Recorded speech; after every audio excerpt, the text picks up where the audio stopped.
My name is Abigail, and I need to tell you about the day I stood between 400 armed warriors and certain death. You have probably never heard my story. Most people have not. But what happened on that dusty road in the hills of Judah changed the course of Israel's history forever. I am not a prophet like Deborah. I am not royalty like Queen Esther. I was just an ordinary woman, trapped in an impossible marriage, living in a countryside estate where wealth and wisdom never seemed to occupy the same room. But God had been preparing me for one critical moment when the future king of Israel was about to make the worst decision of his life. A moment when innocent blood was seconds away from being spilled. A moment when revenge burned so hot it could have destroyed a dynasty before it even began. That moment arrived on an ordinary afternoon, and I had to make a choice that would either save my household or cost me my life. Before I tell you what happened, let me take you back to where it all started, because you need to understand the prison I was living in to appreciate the courage it took to break free. They say you can tell everything about a person by their name. My husband's name was Nabal. Do you know what that means in Hebrew? Fool. Literally, fool. Imagine introducing your spouse. This is my husband. Foolish. That was my reality. Nabal was one of the wealthiest men in our region. Vast stretches of land that produced abundance year after year. But all that wealth could not hide the poverty of his character. The Bible describes him perfectly. He was surly and mean in his dealings. 1 Samuel 25:3. Living with Nabal was like watching a storm brew every single day, never knowing when it would break. He was harsh with the servants, stingy with guests, and completely blind to the spiritual realities unfolding around us. While God was moving across Israel, anointing kings and shifting powers, my husband cared only about his flocks and his wine. I did not choose this marriage. In our culture, fathers arranged marriages, and I had trusted that God's hand was in it somehow. But year after year, I struggled to understand why he would place someone who loved him in a home with someone who honored only himself. What kept me going was prayer. While Nabal hosted his drinking parties, I would slip away to the rooftops and pour my heart out to the Almighty. I studied the sacred texts. I learned about our ancestors, about Sarah's faithfulness, about Rahab's courage, about how God uses unexpected people in unexpected ways. I had no idea he was preparing me for the most important day of my life. Pause for a moment and drop a comment. Have you ever felt trapped in a difficult situation, wondering why God placed you there? Your story matters. Share it below. Then came the day everything changed. It was shearing season, a time of celebration and feasting. Our servants had been working the flocks in the wilderness, near a place called Carmel. For months, a group of men had been camping in that region, protecting our shepherds from bandits and wild animals. They never asked for payment. They never demanded anything. They were like a protective wall around our property. These were not ordinary men. They were David's warriors. Yes, that David, the one who killed Goliath, the one anointed by the prophet Samuel to be Israel's next king, the one currently running for his life from King Saul's jealous rage. I knew who David was. Everyone did. And unlike my husband, I understood that this fugitive in the desert was destined for something far greater than his current circumstances suggested. God's hand was on him. When shearing season arrived and our wealth was on full display, David did something completely reasonable. He sent 10 of his young men to Nabal with a respectful request. We have protected your property. We have been like a wall around your shepherds day and night. Now that you are celebrating abundance, would you share some of it with us? It was a fair request, honorable even, Any decent person would have responded with gratitude and generosity. But Nabal was not decent. When those young men stood before my husband, he looked at them with contempt. And then he said words that still make my blood run cold. "Who is David? Who is this son of Jesse? Many servants are breaking away from their masters these days. Why should I take my bread and water, and the meat I have slaughtered for my shearers, and give it to men coming from who knows where?" He insulted God's anointed. He called the future king of Israel a runaway servant. I was not there when it happened. I was inside the house, managing the household affairs, completely unaware that my husband had just signed our death sentence. One of our young servants came running to me, his face pale with terror. "Mistress Abigail," he gasped, struggling to catch his breath. "Disaster is hanging over our master and his whole household." My heart stopped. He told me everything. How David's men had come in peace, how they had indeed protected our shepherds. He could testify to it personally. How Nabal had hurled insults at them.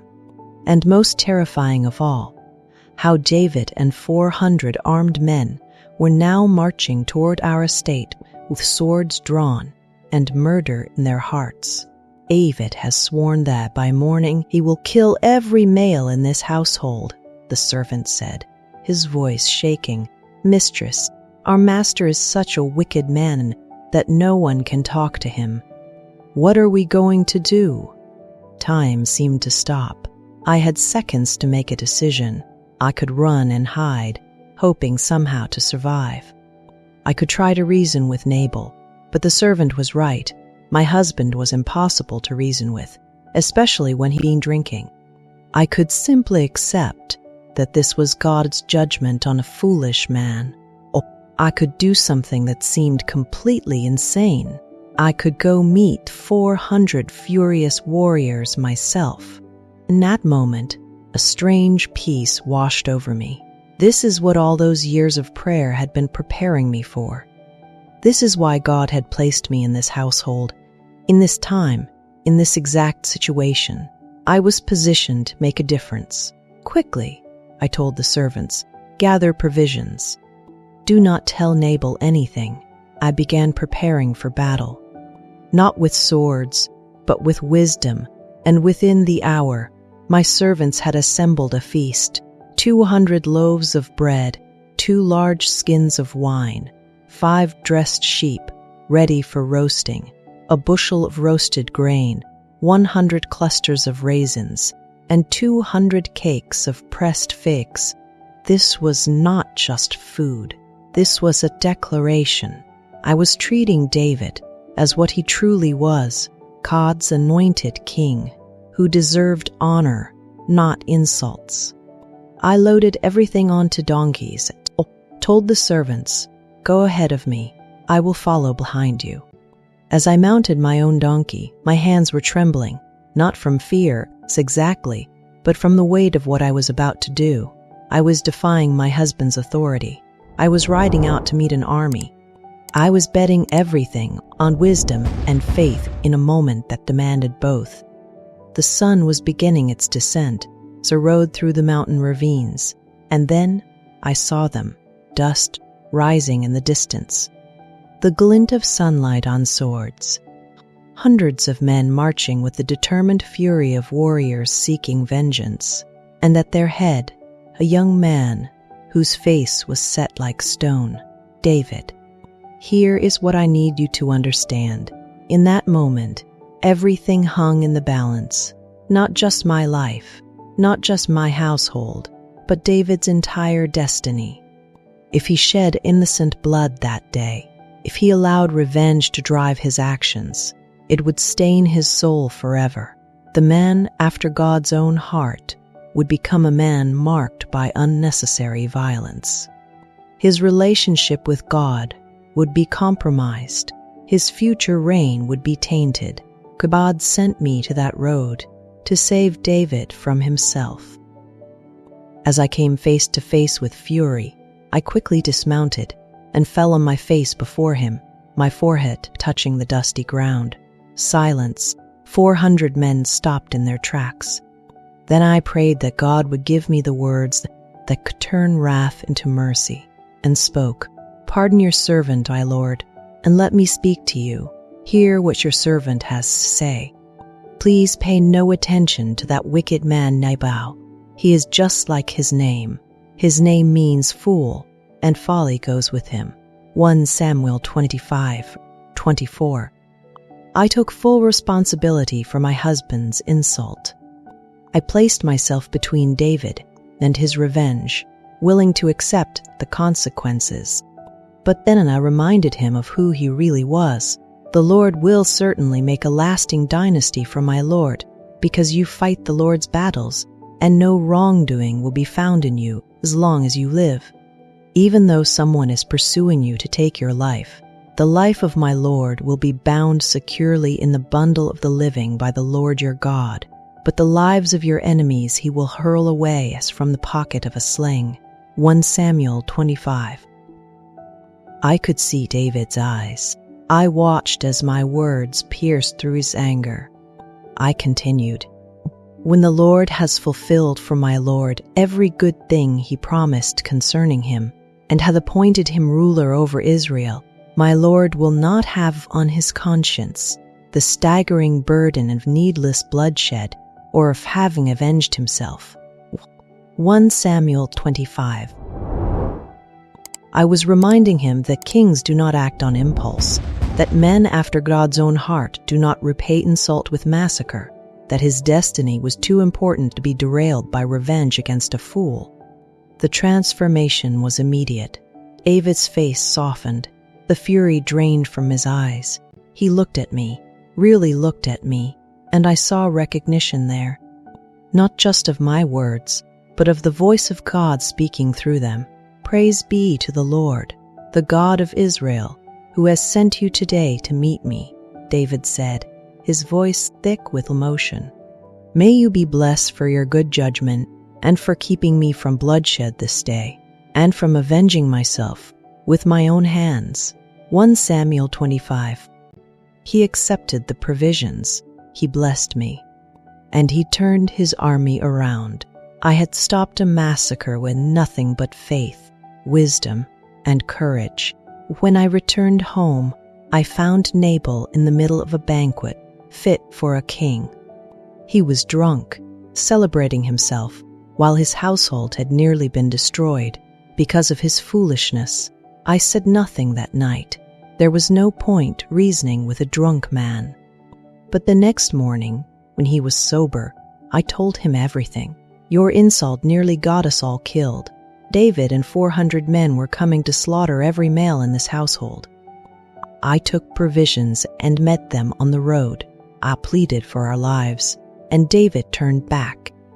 As I spoke, I watched my husband's face change. Color drained from his cheeks. His breathing became shallow.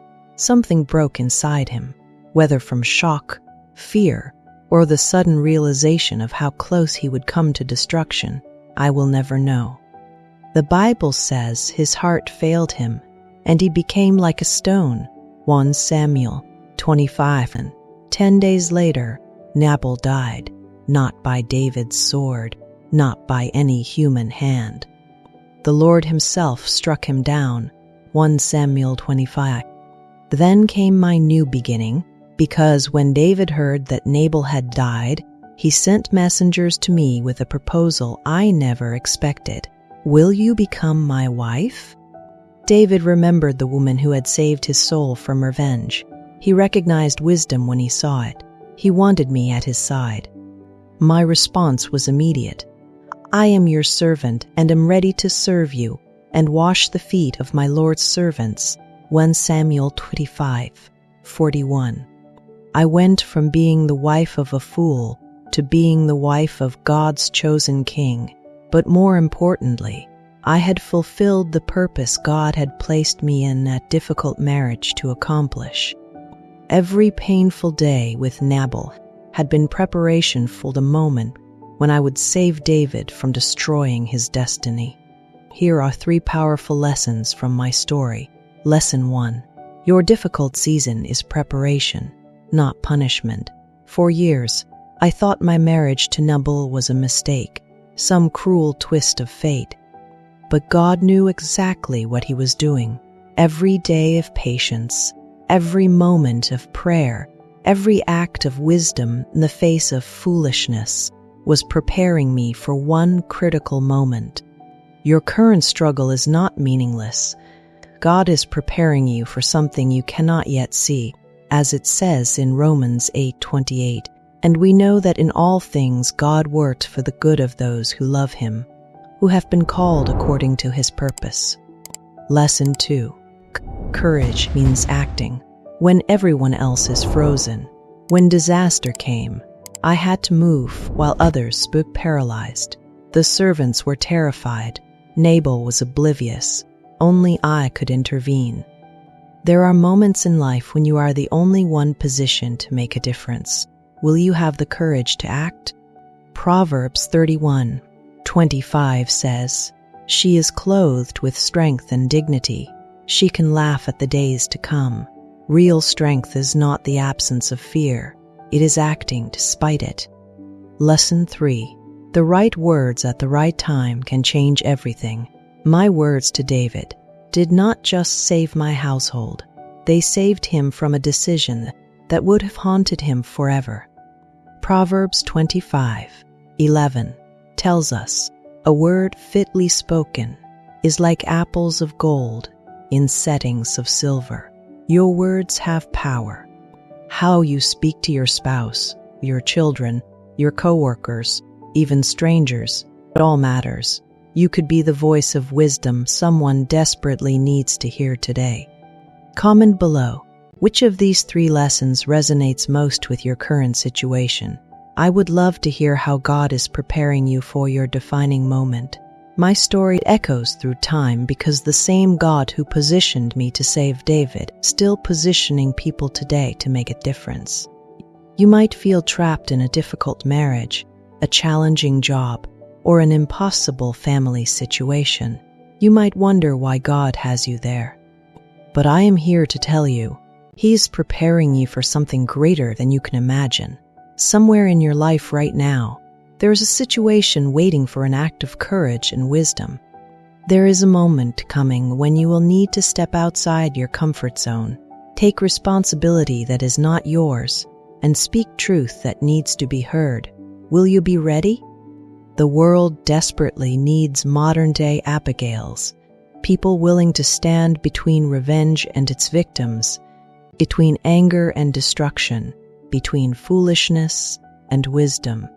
We live in times when rage seems more attractive than reason, when insult demands immediate retaliation, when forgiveness appears weak. But I'm proof that one courageous person, empowered by God, can change the course of history. I want you to take a moment right now and ask yourself, where in my life is God calling me to be courageous? Where do I need to speak up? Where do I need to act? Here is what I want you to do. First, subscribe to Bible Behind the Scenes if you have not already. Hit that notification bell so you never miss stories like mine, forgotten characters who changed everything. Second, share this video with someone who needs to hear that their difficult season has purpose, someone who needs courage to act, someone who feels invisible. Third, leave a comment telling me what situation in your life is waiting for your Abigail moment. Where do you need courage to make a difference? Your words might be exactly what someone else needs to read today. And finally, remember this: just as God transformed my impossible situation into divine purpose, He can do the same for you. Your current circumstance is not the end of your story. It is merely the preparation for the miracle God wants to perform through your life. May you have the courage to act when others fail. May you have the wisdom to see beyond your present circumstances. And may you have the faith to trust that God can use your life to change destinies, just like He used mine. I am Abigail, the woman who stopped a massacre with wisdom and faith. And my message to you is simple. Your defining moment is coming. Will you be ready? Subscribe to Bible Behind the Scenes for more untold stories of forgotten heroes who changed history. Because sometimes the most powerful stories are the ones you have never heard.